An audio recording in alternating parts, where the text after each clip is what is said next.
الله الرحمن الرحيم إن عدة الشهور عند الله 12 شهرا في كتاب الله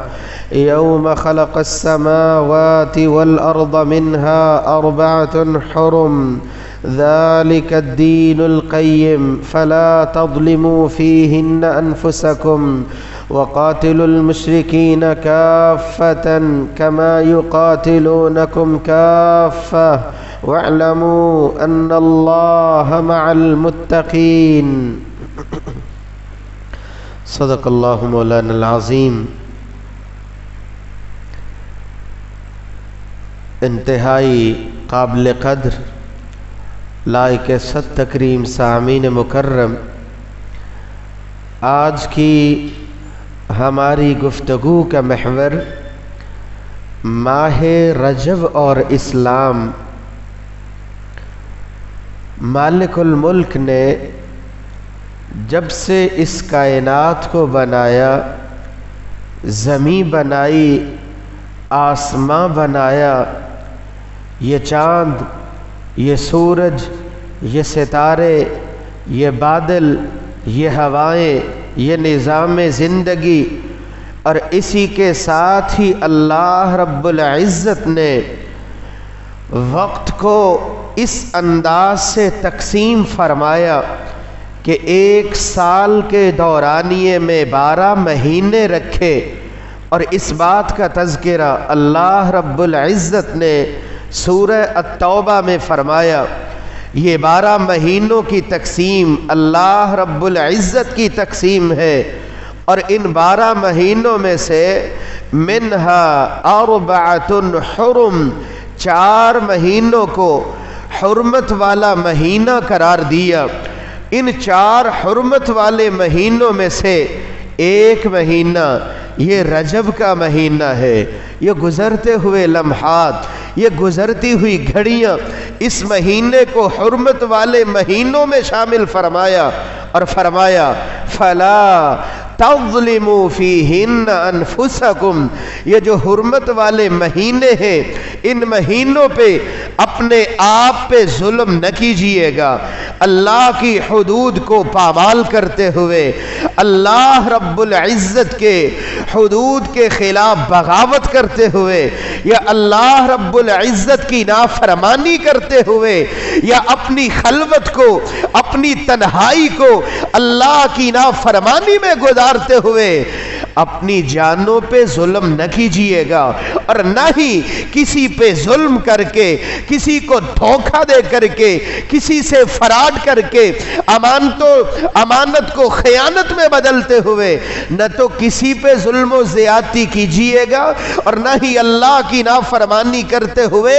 اپنی ذات پہ ظلم کیجیے گا۔ کس لیے کہ ان مہینوں میں جو اللہ کی اطاعت میں ڈھل جاتا ہے، اس کا اطاعت کرنا اللہ رب العزت کے ہاں اور زیادہ پسندیدہ ٹھہرتا ہے، کہ یہ بندہ اور زیادہ اللہ کے قریب ہو جاتا ہے۔ جبکہ اس کے مد مقابل جو ان مہینوں کی حرمت کو پامال کرتا ہے، بغاوت کرتا ہے، نافرمانی کرتا ہے، اس کا یہ بغاوت کرنا، اس کا یہ نافرمانی کرنا، اس کا اللہ کی حدود کو پامال کرنا اللہ رب العزت کے اور زیادہ غم و غصے کو بلانے کے مترادف ہے۔ اللہ رب العزت اس حرمت کا خیال رکھتے ہوئے مجھے اور آپ کو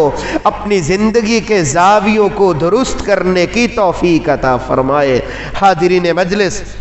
یہ شیطان تھا جس نے چیلنج دیا ہوا ہے۔ کیا چیلنج دیا تھا؟ لَآتِيَنَّهُم مِّن بَيْنِ أَيْدِيهِمْ وَمِنْ خَلْفِهِمْ وَعَنْ أَيْمَانِهِمْ وَعَنْ شَمَائِلِهِمْ۔ ہاں، میں آؤں گا دائیں سے، بائیں سے، آگے سے، پیچھے سے، کبھی بھیس بدل کے، کبھی روپ بدل کے، کبھی انداز بدل کے۔ اور سوچ تو اچھی تھی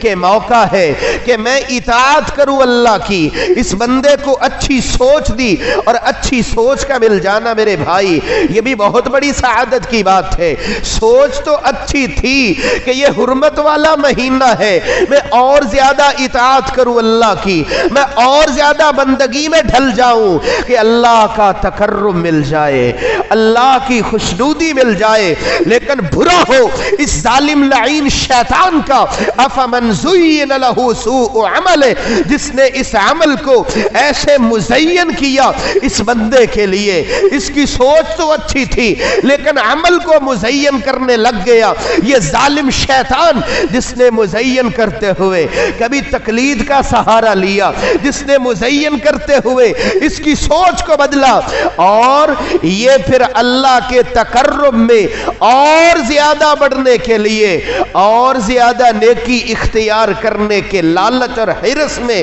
اس طرح آگے بڑھا کہ اس کا آگے بڑھنا میرے بھائی اس کے لیے درجات کی بلندی کی بجائے اور زیادہ پستی اور ذلت کا سبب ٹھہرا۔ مثال سے سمجھیے کہ ایک قافلہ جنگل بیابان کا سفر ہے، سنسانی ہے، اور یہ بات تو آپ سمجھتے ہیں کہ جب قافلے سے ایک جنگل میں بندہ پیچھے رہ جائے تو اس کا پیچھے رہ جانا پھر وحشت ہی وحشت ہے، پھر تنہائی ہی تنہائی ہے، اس کی زندگی محفوظ نہیں ہے۔ ایک تو وہ ہے کہ جو عمل کی رفتار میں پیچھے اور پیچھے ہی رہتا چلا گیا، اس قافلے سے وہ بھی ہلاک ہو گیا، وہ بھی برباد ہو گیا، وہ بھی تنہا ہو گیا۔ لیکن ایک وہ ہے جو قافلے کے سردار سے آگے چلنے کی کوشش کرتا ہے۔ ایک تو پیچھے رہنے والا ہلاک ہوتا ہے، لیکن جو بادشاہ سے بھی آگے چلنا چاہے یا بادشاہی کی کرسی پہ بیٹھنا چاہے، یہ تو بہت بڑی توہین ہے، اس کی ہلاکت تو لازم ہو جایا کرتی ہے۔ یہی بات ہے میرے بھائی، اس قافلے کی سرداری ملی ہے محمد الرسول اللہ صلی اللہ علیہ وآلہ وسلم کو، جو خاتم النبیین ٹھہرے، جو امام النبیین ٹھہرے۔ اس قافلے کے ساتھ جو چلنے والے تھے وہ رضی اللہ عنہم ورضوا عنہ کے مصداق ٹھہرے، جو قافلے کے ساتھ ساتھ چلتے گئے وہ اولئک ہم الراشدون کے مصداق ٹھہرے، وہ اولئک ہم المفلحون کی ڈگریاں لے کر کے اللہ کے تقرب لینے میں کامیاب ہو جائے۔ لیکن وہ بندہ جو اس قافلے سے پیچھے پیچھے رہتا ہے، جو کیا تھا اللہ کے پیغمبر نے، جو سکھایا ہے کائنات کے سرتاج نے، اور جو سبق پڑھا تھا صحابہ کرام نے، اور جو پڑھایا تھا صحابہ کرام کو محمد مصطفیٰ صلی اللہ علیہ وآلہ وسلم نے، جس طرح انہوں نے اللہ کے نبی کی معیت میں عمل کر کے دکھایا، قافلے کے ساتھ ساتھ چلے۔ آج میں اور آپ بھی عمل کی رفتار کو اس قافلے کے ساتھ ساتھ لے کے چلیں گے تو میرے بھائی اسی میں نجات ہے، اسی میں ہی بلندیاں ہیں۔ اور جو بندہ پیچھے رہ گیا اسی طرح ہلاک ہو گیا، لیکن جو بندہ آگے چلنے کی کوشش کرتا ہے میرے بھائی اس کی ہلاکت تو بالاولا واضح ہے۔ اللہ رب العزت ہم سب کو اس مثال سے سمجھتے ہوئے اللہ کے نبی صلی اللہ علیہ وسلم کی اطاعت و اتباع کو زندگی کے ہر رخ میں واضح کرنے کی توفیق عطا فرمائے۔ حضرات گرامی، جب یہ عظمت واضح تھی ماہ رجب کی، شیطان جب اس بندے کے پاس پہنچا کہ اب عمل تو اللہ اور زیادہ قبول کرنے والے ہیں، تو تجھے تو عمل کی ضرورت ہے، اللہ کے پیغمبر کے تو اگلے پچھلے گناہ معاف ہیں، تجھے تو اور زیادہ اللہ کا تقرب لینا چاہیے، عمل کی رفتار بڑھتی ہے میرے بھائی۔ تو اس مہینے میں کچھ ایسی چیزیں اس بندے نے شامل کر لی جن کا شریعت سے کوئی تعلق نہیں ہے، اور وہ کام جس کا شریعت سے تعلق نہیں ہے اس کو اختیار کرنا میرے بھائی ہلاکت کے سوا، ذلت کے سوا اور کچھ نہیں ہے۔ یہ مختلف باتیں شب معراج کے نام پہ اس رات کا قیام کرنا یا کہنا کہ اس مہینے کی پہلی جمعرات بہت عظمت والی ہے یا اس کا فلاں جمعہ یہ بہت عظمت والا ہے یا اس مہینے میں خاص طور پہ عمرے پہ جانا یہ بہت عظمت کی بات ہے، اور یا اس طرح ماہ رجب کی 22 تاریخ کو کسی کے نام پہ نظر و نیاز چڑھانا، کسی کے نام پہ یہ کنڈے تقسیم کرنا، یہ مختلف جتنی بھی باتیں یہ ماہ رجب میں شیطان نے روپ بدل کے، بھیس بدل کے، انداز بدل کے شامل کروا دی۔ میرے بھائی ان کو جو بندہ اختیار کرتا ہے اسے یہ سمجھنا چاہیے کہ یہ اللہ کے پیغمبر صلی اللہ علیہ وآلہ وسلم سے جب ثابت نہیں ہے، جب اللہ کے پیغمبر سے ثابت نہیں ہے تو ان سے آگے بڑھنے کی بات ہے، والعیاذ باللہ۔ تو میرے بھائی میں اور آپ کوئی بھی عمل اختیار کریں تو ان کے لیے مجھے اور آپ کو 6 باتوں کا خیال کرنا پڑے گا۔ اگر ان 6 باتوں کو میں اور آپ نظر انداز کر دیتے ہیں تو وہ کام کرنا بھی اس بندے کے لیے وبال بن جاتا ہے، کیوں جو قرآن مجید میں اللہ رب العزت فرماتے ہیں فَجَعَلْنَاهُ هَبَاءً مَنْثُورًا، لوگ آئیں گے ان کے عمل تو پہاڑوں کی مانند ہوں گے لیکن ان کو اللہ گرد کی طرح اڑا دیں گے، اور فرمایا قرآن مجید میں عَامِلَةٌ نَاصِبَةٌ، عمل کرتے کرتے یہ لوگ تھکے ہوئے ہوں گے، چہروں سے واضح ہوگا انہوں نے بڑے عمل کیے ہیں، نمازیں پڑھی، تہجدیں پڑھی اور بہت کچھ کیا، لیکن اللہ کے پیغمبر کی سنت کے مطابق نہیں کیا۔ آپ صلی اللہ علیہ وآلہ وسلم کی معیت میں جو قافلہ میدان عمل میں نکلا تھا، رضی اللہ عنہم ورضوا عنہ کا، مصداق کرام کا، ان کے ساتھ چلنے کی یہ بندہ بات نہیں کرتا تو یہ عمل کرنا بھی میرے بھائیوں اس بندے کے لیے وبال بنتا ہے۔ عاملۃ ناصبہ تصلی نارا حامیہ، اللہ رب العزت ایسے لوگوں کو جہنم رسید کر دیں گے۔ تو میرے بھائی آئیے وہ 6 باتیں کون سی ہیں؟ سب سے پہلی بات، کوئی بھی عمل اختیار کیجئے، کوئی بھی عمل سبب کے اعتبار سے شریعت کے موافق ہونا چاہیے۔ مثال سے بات واضح ہو جائے گی۔ مثال کے طور پہ ایک بندہ یہ کہتا ہے جی شب معراج کو تہجد پڑھنا اللہ کے تقرب کا ذریعہ ہے، تو دلیل چاہیے ہوگی کیا شب معراج پہ صرف تہجد ملی تھی؟ تہجد کے اہتمام کا حکم ربانی ہوا تھا؟ نہیں، بلکہ اس کے مقابلے میں ہر رات بندہ مومن کے لیے تہجد کی نماز پڑھنا اللہ کے تقرب کا باعث ہے۔ تو جب یہ بندہ اپنے ذہن سے ایک رات کو خاص کرے گا یا ایک رات کی تہجد کو خاص کرے گا، سبب نہ ہونے کی وجہ سے اس کا یوں ایک رات کو خاص کرنا چیزہ یہ تہجد پڑھ رہا ہے، یہ تہجد پڑھنا اللہ کے پیغمبر سے آگے نکلنے کے موافق ہے، یہ سنت شمار نہیں ہوگا۔ میرے بھائی دوسری بات، جب بھی کوئی بندہ عمل کو اختیار کرے تو عمل کی جنس جو ہے وہ شریعت کے موافق ہوگی تو ہی وہ عمل اس بندے کے لیے درجات کی بلندی کا ذریعہ بنے گا۔ جنس سے مراد مثال کے طور پہ آپ قربانی کرتے ہیں، قربانی کے لیے بہیمت الانعام کے الفاظ واضح موجود ہیں، اور کوئی بندہ یہ کہتا ہے میں ہرن کی قربانی کرنا چاہتا ہوں جبکہ اس کا شمار بہیمت الانعام میں نہیں ہے، اس کی قربانی شریعت اسلامیہ کے مطابق وہ قربانی شمار نہیں ہو سکتی۔ تیسری بات میرے بھائی، جو مقدار عمل کی شریعت نے لاگو کی ہے اس مقدار کے مطابق اگر یہ بندہ عمل لے کے آئے گا تو میرے بھائی اس کا عمل اس کے لیے درجات کی بلندی کا ذریعہ بھی بنے گا، اللہ کی رضا کا ذریعہ بھی بنے گا۔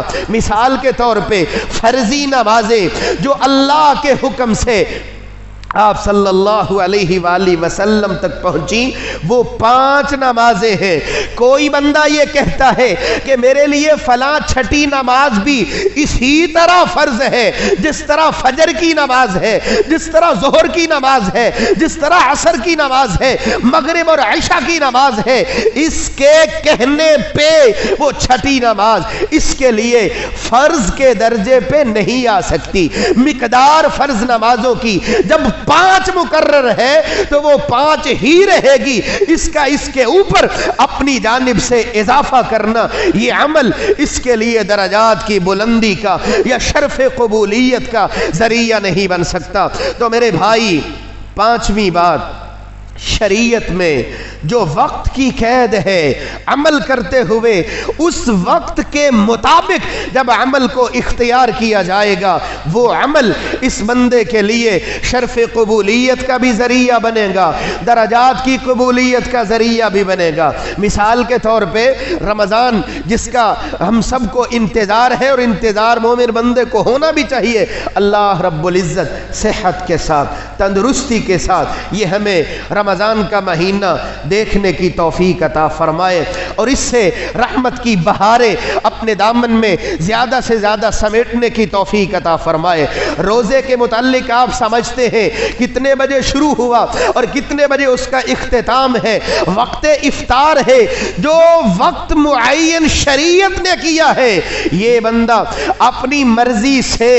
عصر کے وقت روزہ افطار نہیں کر سکتا اور نہ ہی اس کو آگے عشاء تک لے جا سکتا ہے۔ جو وقت کی قید ہے عبادت میں اللہ کے پیغمبر نے شریعت اسلامیہ کی روشنی میں لگائی، اس وقت کے مطابق اگر عمل ہوگا میرے بھائی تو وہ عمل شرف قبولیت سے بھی نوازا جائے گا اور وہ اللہ کی رضا کا بھی ذریعہ بنے گا۔ چھٹی اور آخری بات، کسی بھی عمل میں اگر شریعت اسلامیہ نے جگہ کا تعین کر دیا ہے تو اس جگہ پہ ہی اگر اس عمل کو اختیار کیا جائے گا تو وہ عمل میرے بھائی اس عمل کو کرنے والے کے لیے درجات کی بلندی کا ذریعہ بنے گا۔ مثال کے طور پہ اعتکاف بیٹھنے کے لیے جامع مسجد میں بیٹھنا یہ لازم ہے، اور اگر کوئی بندہ کہے جی میں دکان پہ اعتکاف بیٹھ جاتا ہوں تو یہ کیسے ممکن ہے کہ اس کا اعتکاف ہو جائے؟ تو میرے بھائی یہ 6 باتیں جو شریعت اسلامیہ نے لاگو کی ہے، عمل ان کے مطابق وہ بندہ لے کے آئے گا تو اس کو شرف قبولیت سے نواز دیا جائے گا۔ اور میرے بھائی اگر ایک بندہ بڑی اچھی سوچ کے ساتھ بڑی اچھی فکر کے ساتھ اس عمل کو اختیار کرتا ہے کہ میں وہی کروں گا جو آپ صلی اللہ علیہ وآلہ وسلم نے کیا، میں وہی کروں گا جو صحابہ کرام رضوان اللہ علیہ مجمعین نے آپ صلی اللہ علیہ وسلم سے سیکھتے ہوئے اس عمل کو اپنی زندگی میں لیا، میں اسی کام کو اختیار کروں گا۔ اس سوچ کے تحت کیا ہوا کام وہ تھوڑا کیوں نہ ہو میرے بھائی، فرمایا اخلص دینک یکفیک القلیل من العمل، یہ جو تیرا عمل ہے نا اس کو خالص کر لو، یہ خالص سنت کے مطابق ہو، یہ خالص اللہ کے لیے اختیار کیا گیا ہو، یہ خالص اللہ کی رضا کے لیے کیا ہو، یہ تھوڑا بھی عمل ہو نجات کے لیے کافی ہو جائے گا۔ اور میرے بھائی جب بندہ سنت پہ عمل کرتا ہے، اللہ کے نبی کی اطاعت اور آپ کی اتباع کو ترجیح دیتا ہے تو اس کا یہ تھوڑا سا عمل بھی اس کے لیے ایمانی حرارت کا ذریعہ بنتا ہے۔ وَيُطَهِّرَكُمْ تَطْهِيرًا، اس کا یہ تھوڑے سے تھوڑا عمل بھی اس کی زندگی کی راہوں کو درست کرنے کا ذریعہ بنتا ہے۔ وَإِن تُطِيعُوهُ تَهْتَدُوا، اس کا یہ تھوڑے سے تھوڑا عمل بھی ہدایت کی راہیں اس کے لیے اللہ ایسی آسان فرماتے ہیں کہ یہ گمراہی سے نجات پا جاتا ہے۔ فَلَن تَضِلُّوا أَبَدًا کتاب اللہ و سنت نبی، اور جب یہ بندہ یہ تھوڑے سے تھوڑا عمل بھی اللہ کی رضا کے لیے اور سنت کے عین مطابق اختیار کرتا ہے، اللہ رب العزت اسے کفر کی دلدل سے نجات عطا فرماتے ہیں۔ وَكَيْفَ تَكْفُرُونَ وَأَنْتُمْ تُتْلَى عَلَيْكُمْ آیات اللہ اللہ، یہ تھوڑا سا عمل بھی اس کے لیے دولت ایمانی کا ذریعہ بن جاتا ہے۔ فلا وربک لا یؤمنون، صرف ایمان کا بلکہ ایمانی اضافے کا ذریعہ بن جاتا ہے۔ والرسول یدعوکم لتؤمنوا بربکم، اللہ کی اطاعت کا ذریعہ بنتا ہے۔ من یطع الرسول فقد اطاع اللہ، یہ اللہ کے نبی کی اطاعت صرف اللہ کی اطاعت شمار نہیں ہوتی، بلکہ اس سوچ کے تحت جو بندہ عمل اختیار کرتا ہے کہ میں وہی کروں گا جو اللہ کے نبی نے کیا ہے، میں وہی کروں گا جو صحابہ کرام نے کیا ہے، سنت کو ٹاپ پریورٹی پہ رکھتا ہے، اطاعت نبوی کو اپنی زندگی میں لے کے آتا ہے، تو اس کا یہ تھوڑے سے تھوڑا عمل بھی اللہ کی محبت کا ذریعہ بنتا ہے۔ فاتبعونی یحببکم اللہ، صرف اللہ کی محبت ہی نہیں، اللہ کی رحمتوں کا ذریعہ بنتا ہے۔ وَأَطِيعُوا الرَّسُولَ لَعَلَّكُمْ تُرْحَمُونَ، صرف اللہ کی رحمت نہیں ملتی، اس سوچ کے تحت کیا ہوا عمل کہ میں نے جو بھی کرنا ہے اللہ کے نبی کی اطاعت میں کرنا ہے، اللہ کی رحمت کی برکھا اس طرح برستی ہے کہ پھر اللہ رب العزت اس کی ماضی کی زندگی کے گناہوں کو معاف فرما دیتے ہیں۔ وَيَغْفِرْ لَكُمْ ذُنُوبَكُمْ، اور اس بندے کا شمار ان لوگوں میں ہوتا ہے فَأُولَئِكَ مَعَ الَّذِينَ أَنْعَمَ اللَّهُ عَلَيْهِمْ، جن پہ اللہ رب العزت نے انعامات کی برکھا برسائی تھی۔ یہ تھوڑے سے تھوڑا عمل بھی اجر عظیم کا باعث بنتا ہے۔ وَإِذًا لَآتَيْنَاهُمْ مِن لَّدُنَّا أَجْرًا عَظِيمًا، اس کی دنیا میں بھی عزتیں اور آخرت کی عزتوں کی تو کیا ہی بات ہے۔ وَلِلَّهِ الْعِزَّةُ وَلِرَسُولِهِ، اس کے کھاتے میں دنیا کی کامیابیاں بھی اور آخرت کی کامیابیاں بھی۔ فَقَدْ فَازَ فَوْزًا عَظِيمًا، کس کے لیے کامیابیاں؟ جو اپنی سوچ کے زاویے کو درست کرتا ہے۔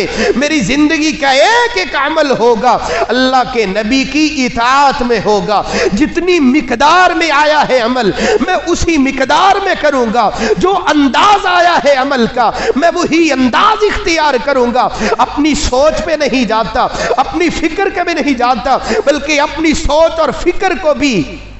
پیچھے پیچھے لگاتا ہے تو محمد مصطفیٰ صلی اللہ علیہ وآلہ وسلم کے پھر اس کی کامیابی حقیقی کامیابی میں بدلے گی۔ یدخلہ جنات، اللہ رب العزت اس سوچ کے تحت عمل کرنے والے بندے کو جنت کا شہزادہ بنائیں گے، چند دنوں کے لیے نہیں، خالدین فیہا، وہ ہمیشہ ہمیشہ کی زندگی ہے۔ اور میرے بھائی اس کے مقابلے میں اگر کوئی بندہ اپنی عقل کو استعمال کرتا ہے، اپنی سوچ کو استعمال کرتا ہے، جی کیا حرج ہے اس وقت میں نفل پڑھنے میں، کیا حرج ہے اس وقت کو خاص کرنے میں، اپنی جانب سے کسی دلیل کے بغیر، کسی نص کے بغیر، اور وہ عمل اس کی آنکھوں کے سامنے ہو، اللہ کے نبی سے ثابت نہیں ہے، خلفائے راشدین سے ثابت نہیں ہے، اور پھر بھی یہ اپنی آنکھوں پہ تقلید کی پٹی باندھے ہوئے ہاں وہ زمانہ جاہلیت کے بول بولتے ہوئے بل نتبع ما الفینا علیہ آبانا، فلاں بھی کرتا تھا فلاں بھی کرتا تھا، وہ سارے ہی غلط تھے، اس کو اختیار کرتا ہے، نہیں دیکھتا کہ اللہ کے نبی کی زندگی سے تو نظر نہیں آ رہا، صحابہ کرام کے عمل سے تو عمل یہ مجھے نہیں مل رہا، اس کو اختیار کرتا ہے، چیدائے کے اختیار کرتا ہے، اور میرے بھائی محنت بھی کرتا ہے، عمل بھی کرتا ہے، لیکن ذرا دیکھیے وہی عمل اس کے لیے کتنی قباحتوں کا ذریعہ بن جاتا ہے۔ سب سے پہلی بات، الیوم اکملت لکم دینکم واتممت علیکم نعمتی ورضیت لکم الاسلام دینا، یہ دین اسلام کس کا دین ہے؟ اللہ کی جانب سے میرے اور آپ کے لیے پسندیدہ دین ہے۔ یہ دین کی تعلیمات کون لے کے آئے تھے؟ محمد الرسول اللہ صلی اللہ علیہ وآلہ وسلم قرآن کی شکل میں پہنچا، اللہ کے نبی کے عمل کی شکل میں پہنچا، اور اللہ نے بھی فرمایا الیوم اکملت لکم دینکم، اے میرے پیارے حبیب یہ اللہ کی کلام لوگوں تک پہنچا دیجئے،